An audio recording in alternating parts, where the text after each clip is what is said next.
Excuse me, miss. Pwede ka bang ma-interview? Saan po? Napanood mo ba yung commercial ng McDo? Yung tungkol sa wallet? Opo. Anong part dun ng commercial yung nakakatch ng attention mo? Nagsalita yung mayabang na wallet.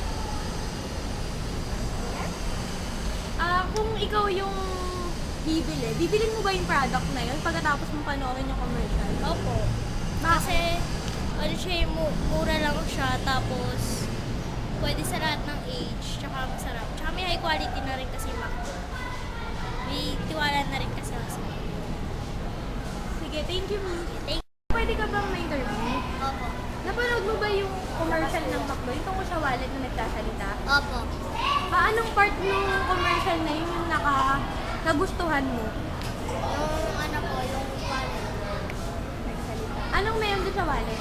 Sasalita. Kung ikaw tatanungin, bibilin mo ba yung produkto ng McDo na yun pagkatapos mo panoorin yung commercial? Opo. Bakit? Dahil masarap ang pagkain.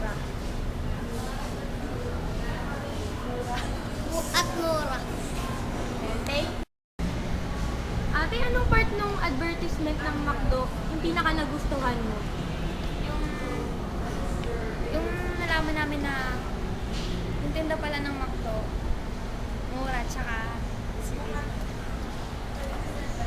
Ikaw, kuya, pagkatapos mo panoorin yung advertisement, bibili ka ba ng mga products ng McDo?